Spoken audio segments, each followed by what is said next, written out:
Welcome.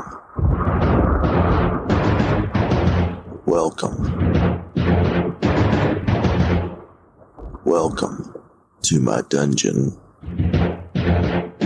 Welcome to Kuldrin's Krypt. I'm your host, Master Kuldrin. If you're new to the show, we use our combined 30 years of experience to dispel myths, get rid of stereotypes, and answer your questions about BDSM. You can call in at 865-268-4005 to leave your questions or visit the Krypt at kuldrinskrypt.com. On this episode of the Krypt, we are changing things up. We have two interviews. The first one, Funsize, has conducted an interview with the often talked about Bratty Red and her vanilla with sprinkles relationship. And then it is part one of a two-part interview with my wife, Lady Katheryne, on her introduction into the lifestyle through me and quite a bit about our personal dynamic. So let me hit those rules to love by, and then we will jump straight into the Bratty Red interview, followed up with part one of Lady Katheryne's interview. So, rules to love by. Rule number 1, safe, sane, consensual, and informed. Rule number 2, kinky, that's KNKI, and comes from the Kinky app, available on all platforms, not a sponsor. It stands for knowledge, no intolerance, kindness, and integrity. And rule number 3, the quote from Mr. Paul Young, submission is not about authority, and it's not about obedience. It is all about relationships of love and respect. All right, here at Kuldrin's Krypt, we got an excellent opportunity to interview Bratty Red. Say hello, Bratty Red. Hi, thanks for having me. All right, so I'm going to spare you the 10 licks because I don't want your husband to get angry at me. You consider yourself as being vanilla with spice, and that's something I've said about you before during the show. So how exactly was kink introduced into your marriage? Well, for us, I feel like it kind of started when we were dating. So it was we were definitely more adventurous than of trying new things, where things could happen, how we could get away with it, I suppose. Definitely, we've kind of become a little more bland now that we've been married, I suppose. And you've been married almost 2 years because you and I literally got married like a week apart. Yep. So we can't forget each other's anniversaries ever.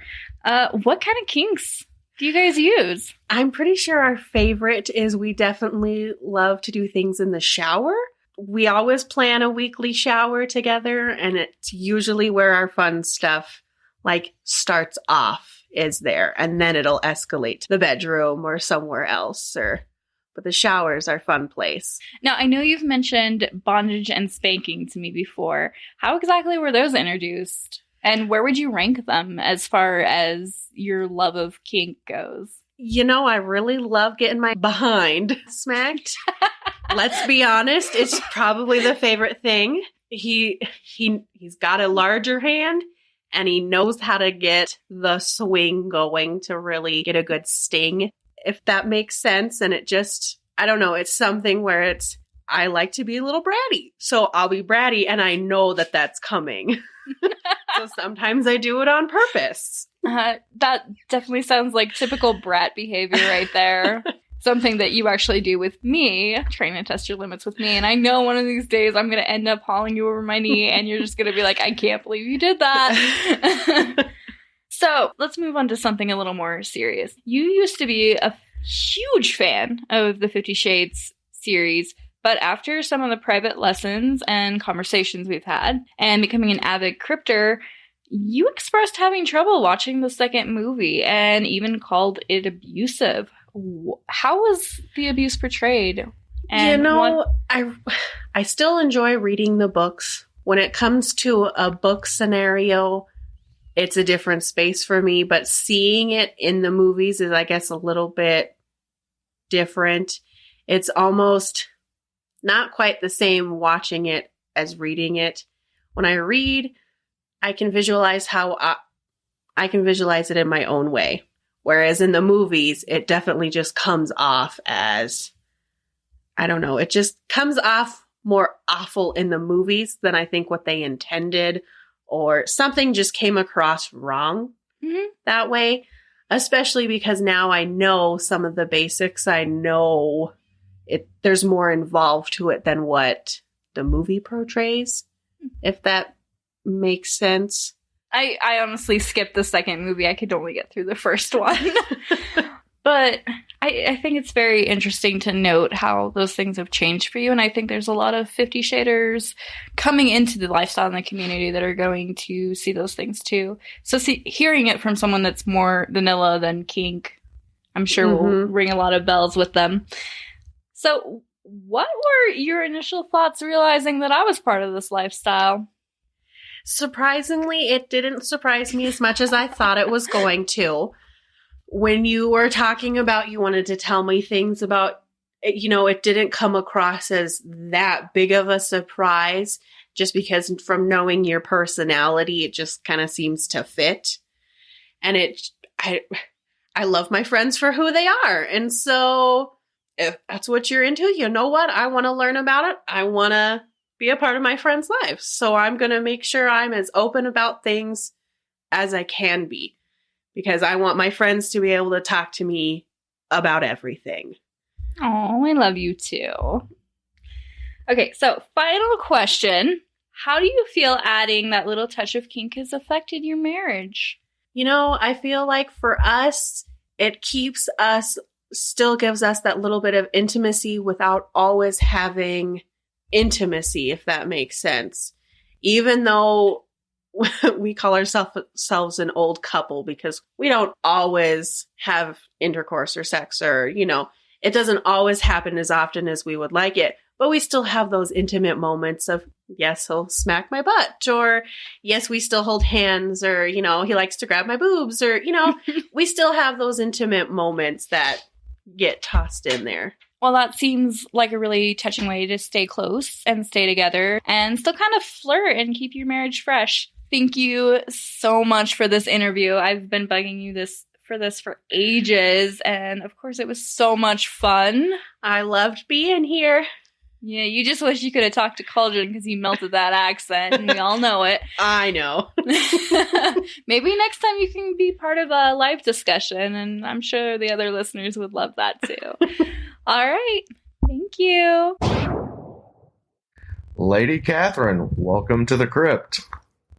Thank you, Kuldrin. All right. So the name of this episode is Vanilla with Sprinkles. And you have said that is you. Pretty much. So how did it feel?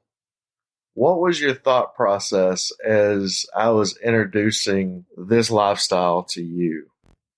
Well, the whole BDSM world wasn't totally foreign to me. I'd had a few very minor instances when I was younger. However, as a lifestyle, it was challenging. It was challenging at first.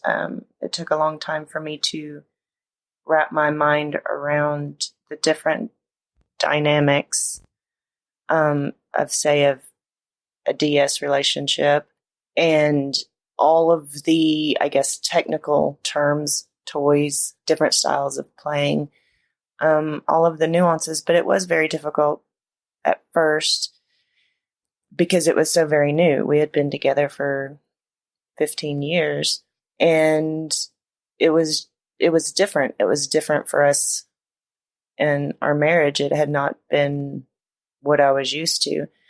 However, I've always considered myself an open-minded person, especially when it came to sexual things, sexuality. So I was open to it, and I was open to growing and learning and seeing how our relationship evolved.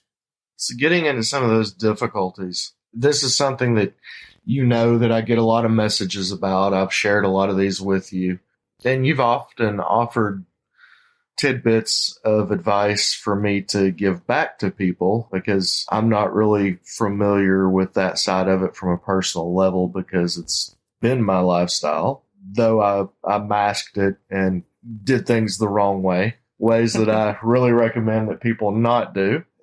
Because even though it's worked out, it's still very trying. But when you talk about the difficulties, what are some of those things? The difficulties of you having a relationship, whether it be sexual, romantic, but a connection with someone outside of our marriage, and the NRE, the new relationship energy. In the vanilla world, and my vanilla way of thinking was husband-wife, period. And anything other than that, any outside person, was a threat. And it was, instead of taking on the perspective and the optimistic way of viewing things of this third person could add to the marriage, could add to the relationship, I was seeing it more of as taking away. And it was hard to wrap my head around the whole concept of husband and wife has a different dynamic than, say, you would have with a submissive. It's a different dynamic, different energies, different, and then how the submissive would relate to me. Because your first submissive, when we started this journey, lived far. It was difficult for me because I didn't really get the chance to get to know her and how I fit into all of this, how kind of what I was getting out of the whole deal. However, I did grow a lot in the sense that I think it brought us together because there needed to be, at the time, a lot of education on my part, a lot of reassuring from you. And I think that brought us closer together, even though at the time it didn't feel like it. However, with the new submissive, she is closer. She lives in town. So I've gotten to spend a lot of time with her. The three of us, she and I, having girl time. And it has naturally just evolved into what it is. And so instead of seeing her as the enemy encroaching on my territory, it's more of a friendship. I want to protect her, and she adds to my life. If she knows that I'm having a really hard day or going to have a hard day, she'll send me funny cat videos to pick me up.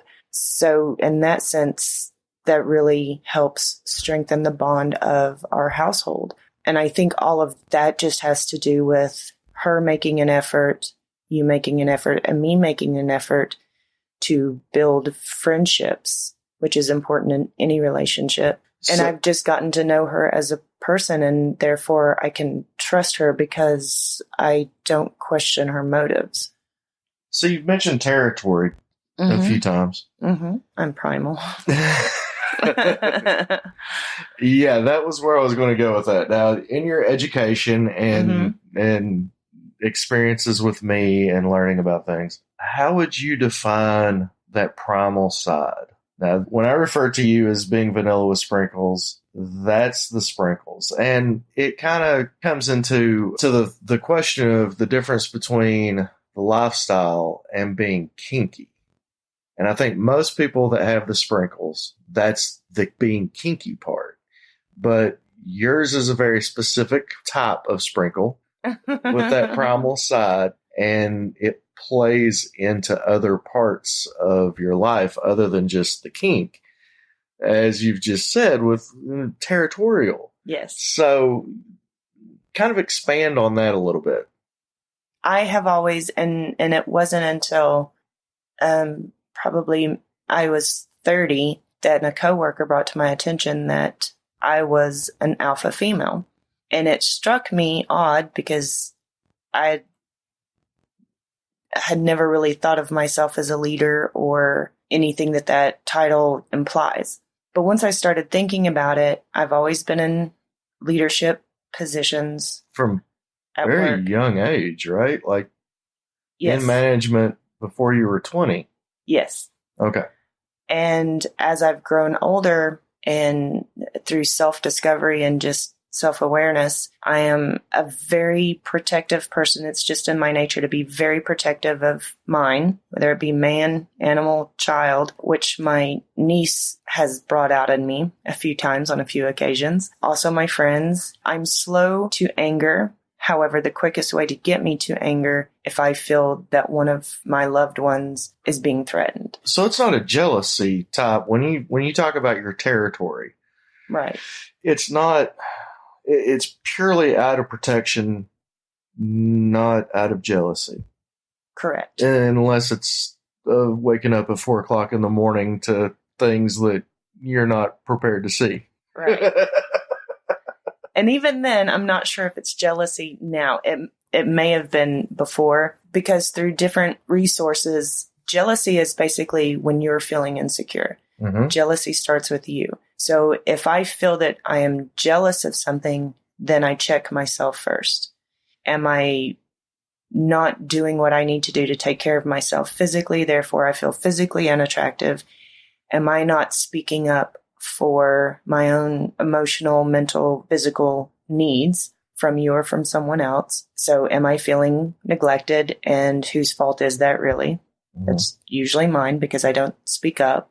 So jealousy starts with you and you're feeling insecure. So you have to figure out how to help yourself feel more secure in any of these scenarios. So I've discovered in the past year or so that I am rarely jealous, but the territorial part of me does come into play every now and then. So when that happens, how do you deal with it? Let me correct the question. Okay. When that happens, how have you found is the best way to deal with it? Communication. It's a very strong point where if it's me, my marriage, my house is being threatened or under the threat of me somehow believing that it's going to be taken away or disrespected, I communicate it. And it's not a matter of me showing I'm the alpha female and you will obey. It's more talking to you or our sub about my feelings and how I felt disrespected in the moment. And I must say, our little sub has been nothing. There may have been miscommunications. However, I've never felt truly disrespected by her and my position or the position that she holds. Well, I can say that has to be true because if it was any other way, she wouldn't be here. So in that primal side, Yes. and we're going to share a lot. Okay. The primal side and catharsis. Yes. Now that the catharsis did not come for some time, and it was quite a shock to you when it did, but it come with the binding of your hands. Yes. And that was during sexual primal play. Yes. That just kind of came about all of a sudden. Mm-hmm. And was not part of our normal routine, which is not the right word, but I don't know what else. I guess our regular repertoire of activities. So when that took place and when you kind of guided, and it's not I don't want anybody to think that it's a topping from the bottom thing because that's not our dynamic. But when you guided me to bind you, did you have any idea whatsoever what you were in for? Not really. Or did it just seem like it'd be fun in the moment? It seemed like it would be fun in the moment, and I was just going with the flow. It was very much instinctual for me. I don't know how else to put it. Just being in the moment. And I felt this ball of energy rising up in me. And I didn't know what it was. And I didn't know how it was going to come out. And I didn't know that it would be released. So it was rather impulsive. And what was that form of release? I mean, how is the manifestation of that as far as your expression of it? I believe I yelled, cried, maybe a couple of screams. But it also helped release anger and pain from when I was younger, which for the most part I've dealt with. Everything's fine. However, it it does have long-lasting effects, and occasionally different things in life will bring up those issues. And it was a way for me to safely release the anger and the pain and the lack of control that I felt, even though it may sound odd because my hands were bound, that I still had control, but I knew I did. So the reason that I bring this up, and you said when you were younger, and that's not because you and I haven't discussed that. It's not something that I've openly shared with listeners. So Yes. Krypters don't know about when you were younger, but obviously you're talking about abuse that was... Yes. Extensive and long-lasting. Yes, from a very young age of 5. 5 years old. Yeah. So now that this catharsis has taken place, and it does occur now from time to time. Yes. What about the times when it doesn't? What do you get out of your sprinkles? What does it do for you to be able...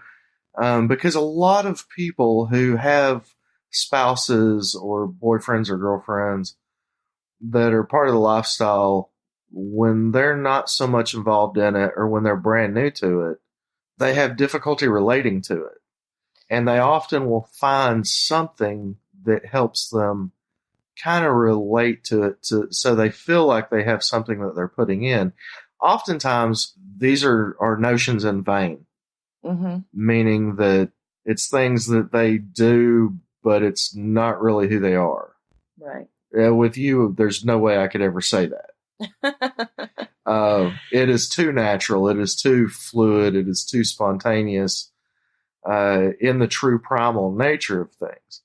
So was it initially something that you were just trying to use to relate to me because I'm a very primal person? Or was it something that you saw in me or even in others that struck a chord with you and it just had to come out? There was no way around it. It's just who you are and it has to be done.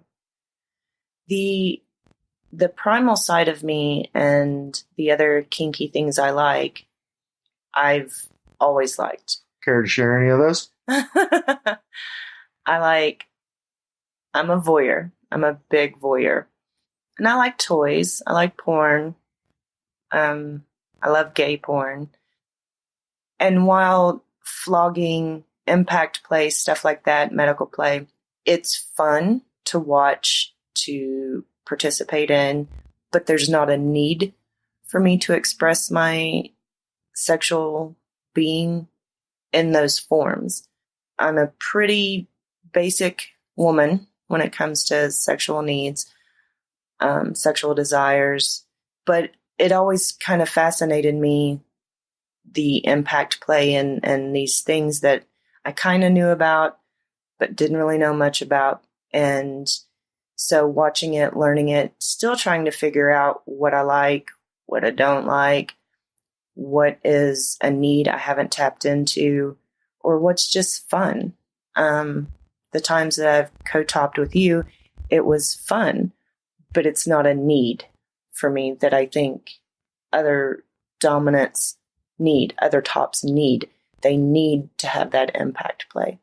But I have found that in the community, and I think with us, it has definitely given me the freedom to explore my own sexuality. And I've always liked porn, and so I felt very lonely, except with the men that I was with, and they thought that was cool as hell.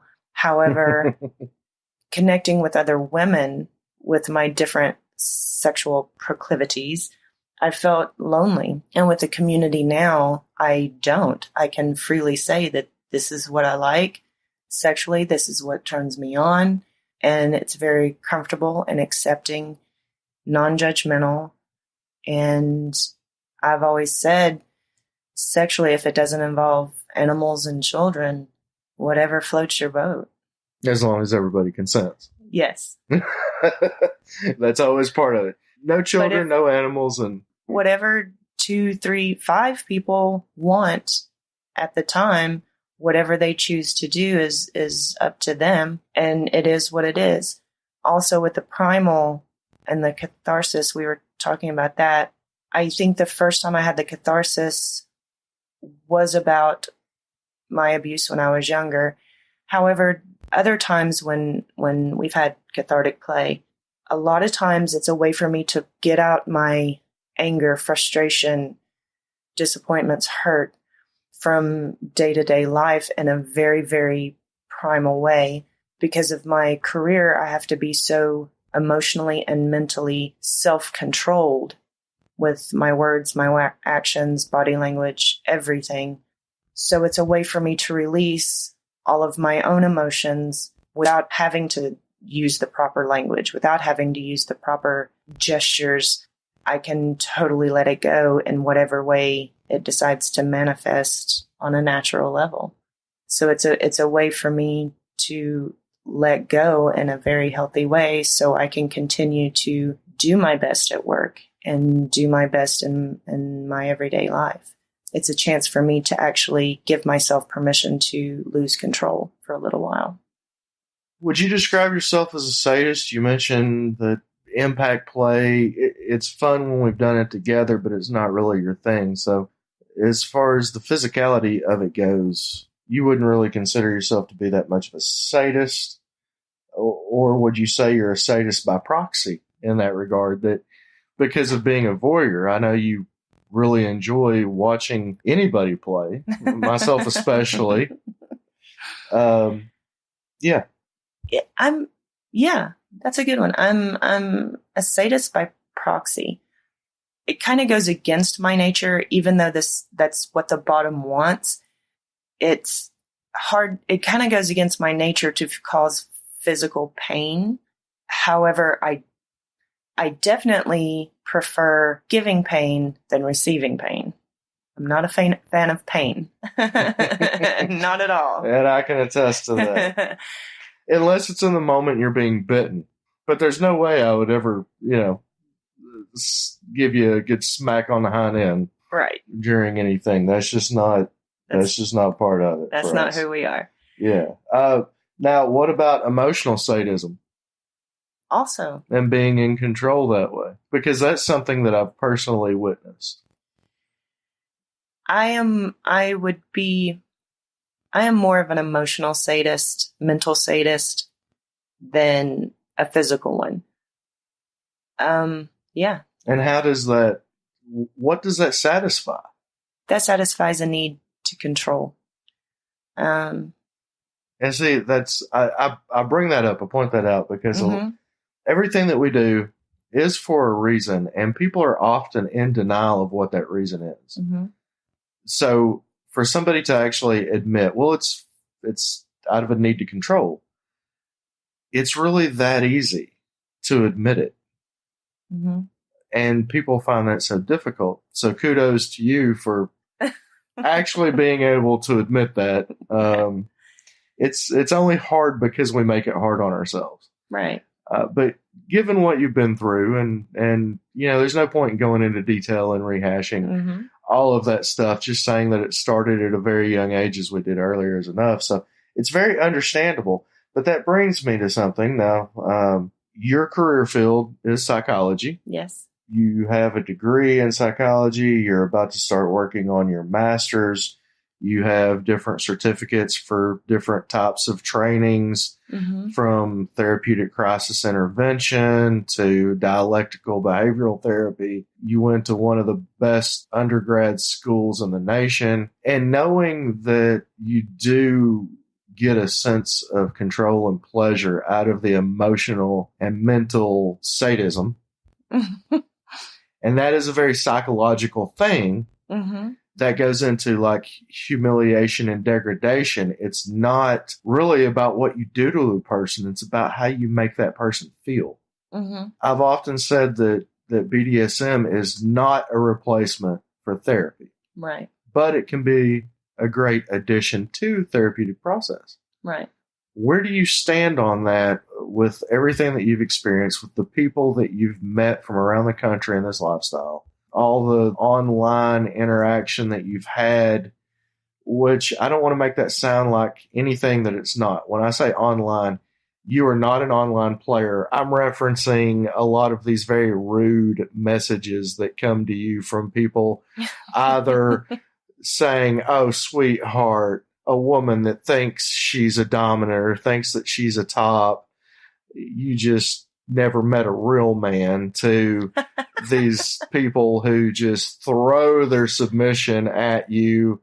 "Oh, mistress, I love the picture of your high-heeled boots on your profile. Please let me lick them clean and serve you. You've never met a better submissive than me." All that, it has a very psychological base to it. Mm-hmm. So how, given your career of passion, Mm-hmm. because I don't believe that you chose the career. Mm-hmm. I think that life chose it for you, and you're fortunate that it's also something that you love. So when you see these things, when you get these things in your inbox on FetLife, from a psychological standpoint, how do you translate that? I usually don't. I actually don't analyze it because it is online, and it could be, unfortunately, a 14-year-old boy that is just yanking your chain. Mm-hmm. So I try not to analyze it too much. If I feel that I have been disrespected or you have been disrespected, because it clearly says on my profile to contact you first, I will put them in their place bluntly, just because I felt disrespected. And I am more open to be that blunt. I don't get any satisfaction from it. I don't get anything other than setting a boundary for myself. And as far as the lifestyle and the psychological process, BDSM should never be used as therapy. It is not a replacement for therapy. It is not a substitute for therapy. However, it can be very therapeutic. And there are some elements of my career that I do bring into the lifestyle, such as non-judgment, being open to listen. However, I really don't analyze the behaviors of others as being healthy or unhealthy, because it's a very gray area. And also in my career, because of my vanilla life, it feeds the nurturing caretaker of me and wanting to heal people. But I do have a dark side. It can be very dark, just because of my own personal life experiences. So the lifestyle allows me, with the emotional, mental sadism, it allows me to bring that dark side out, which actually just brings me a sense of balance, which I'm constantly striving for, is just a sense of balance to feed my light side and my dark side. And it allows me the freedom to feed the dark side and feel more whole, feel more human. So with those touches of the sprinkles, would you ever want to have a submissive of your own? Possibly. I'm not in any way ready for it right now. I don't have the time. I don't have the experience. I don't have the education. And I'm not sure if I even really have the motivation for it right now. But it's a definite possibility. I am open to it for the future. And with our sub right now, I'm learning a lot and just observing and listening to how the dynamic with you and her work. But as for me, for many different reasons, I'm not ready for it. And that's okay. But I'm open to it. Okay. All right, let's move on. Now, you're very supportive of my role in everything that I do with Mayfair, our submissive, Mm-hmm. with the show, Mm-hmm. what I was doing for a while within our local community, Mm-hmm. going up to see the Somerset Munch and Mm-hmm. doing the demo there, and talking about a lot of traveling, because I'm getting invitations from a lot of other places Mm-hmm. to come do quote unquote appearances, and which is very flattering. And as we have time, I personally look forward to doing those. But is this something that's very difficult on you? The only difficult parts for me is just not having enough time for each other between your vanilla job and the podcast and the community needs. That leaves very little time. However, I also accept that that's just our life right now. I believe in what your podcast is doing for people. I believe in the message of education, preventing abuse, and that just brings a lot of personal fulfillment for you. It gives me a lot of pride in what you're doing. And so, but there's compromises to be made. And that's just part of marriage and sacrifice, because we have this vision of where we want to go, and we have to do the compromises and sacrifices to get there. So while it can be tough sometimes, that's life. Which I guess is why you said not too long ago to me, I have no idea how hard it is to be married to me. Yes. Yes. Now, with what you said, it sounded very politically correct and very sweet in your answer. However, I prefer to be more transparent. Okay. So when you said that, you also brought up the fact that you had been asked to go speak at an event, which was due to a misunderstanding that is easy to see because of being married to me. Yes. And that was, what was that assumption? That I had more experience in the lifestyle, I think, and more experience as a female dominant, and that I could share my experiences with that, it's really not a lot of experience at all. But the statement also meant that you're very popular in our community. And so when we go out, I share you. I have to share you with listeners. I have to share you with other people in the community. And it can be difficult. And sometimes, I do feel quite selfish, and I want all of your attention and all of your time. And which is so funny, because one of the ways that I would never describe you on a day-to-day basis would be attention seeking. That is, you have very much an independent personality. Yes. So for that to be one of the things it's almost an enigma wrapped in a puzzle. I am independent, and I think the way it works for me is I'm independent. I can live my life and function in my life and be happy in my life separately from what you've got going on. However, I do like your attention and I do like your time. So but my needing your attention is not all consuming. No, it's definitely not. You've described yourself as cat-like, and that you like to take naps.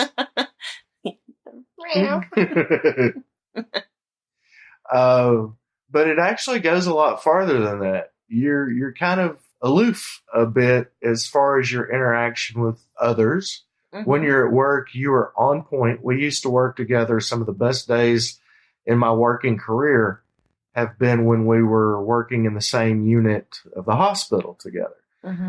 We just know each other so well that when tensions with psychotic patients were escalating, we already knew exactly what the other person was thinking, and almost speaking telepathically, we knew who was going to do what. And I think through some eye contact, had a couple of discussions very rapidly as to how to handle situations. But when you get home, home is home. And that is where it's time to take those cat naps and do your thing and kind of wander off in your own direction. But just as a cat, when it's time for attention, when you want somebody around, that's when it's all, pay attention to me.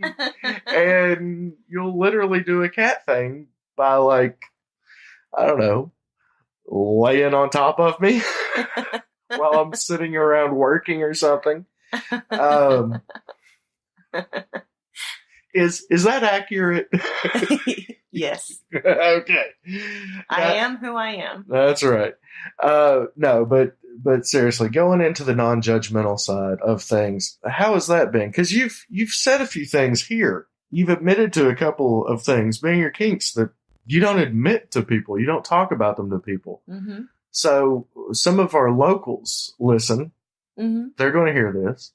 People that we may meet in the future by going and doing presentations or demos or appearances or going to conventions may hear this and know you from this, maybe possibly 5 years before you ever meet. So they're going to have this preconceived notion, and they're going to know part of you. And you out there, if you could see the expression on her face right now, it is one of joy due to freedom, one of just high in trepidation and fear and nervousness. But how are you going to face it the next Sunday? Are you going to be concerned? With our locals, I'm feeling okay due to the fact that I already know them. And when it comes to things like this, I feel safe with them and them having this type of knowledge. I'm sure they haven't heard anything that they haven't heard or seen or done themselves, but they're very warm and welcoming, and I feel safe revealing this side of me to them because I am a very, very private person, and it's just because I've tried to reveal who I truly am to different people in my life at various times during my life. And it's come back to hurt me, destroy friendships. So I have learned to be very private. However, you can't stay closed off. You can't close off every part of yourself all the time to everybody. It's not healthy. So, there are still private things about me that are safe. So I'm okay with it. Now I want to bring something up completely off this subject that you mentioned earlier. You said your first catharsis. However, that was not your first catharsis. Your first one was in 2016 when you were topping someone. That's a very confused look. The silence that you just heard was a very confused look. For the longtime listeners, they will remember that I have one switch need, and I don't really consider it a bottoming need because catharsis goes outside what is topping or bottoming, really. Yes, there is a top. Yes, there is a bottom.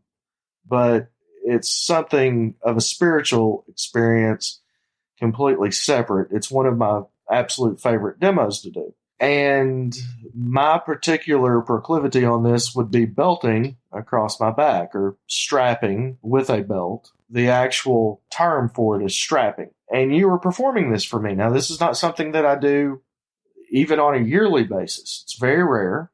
But because of 2015, 2016, some things from years ago, even prior to us being married while we were dating, there was a buildup of things that we still had to talk about that were lifestyle related, and you didn't even realize it at the time. But that all kind of come to pass in that release. And basically it went down, and this is certainly sharing a lot of myself too, and something that is extremely, extremely private for me, not because I'm embarrassed by it, just because I think that people need to have those few things that are just theirs. So for me to share this on the show is incredibly deep for me. But do you remember how that ended? How the event ended? Okay, that's going to wrap up part 1 of this 2-part interview with Lady Katheryne. Tune in next time to hear me say, and even at the point where I was laying on my side in the floor and you were repetitively striking me as hard as you could across the back with this belt, and I'm just in this euphoric laughter, I never said stop. To which she will respond with, you lose insight, you lose judgment, you lose logic. And so, yeah, I went through this phase where I wanted to just get toys and dress and beat on people and a whole lot more. In the meantime, go to Kuldrin'sKrypt.com for a complete list of all of our executive producers, senior producers, and junior producers who support us through Patreon. Without them, there would be no Krypt. So a huge thank you to them, and you can get the information to find out how you can help support the show. This has been Master Kuldrin and Funsize for Kuldrin'sKrypt.com. Unearth the truth.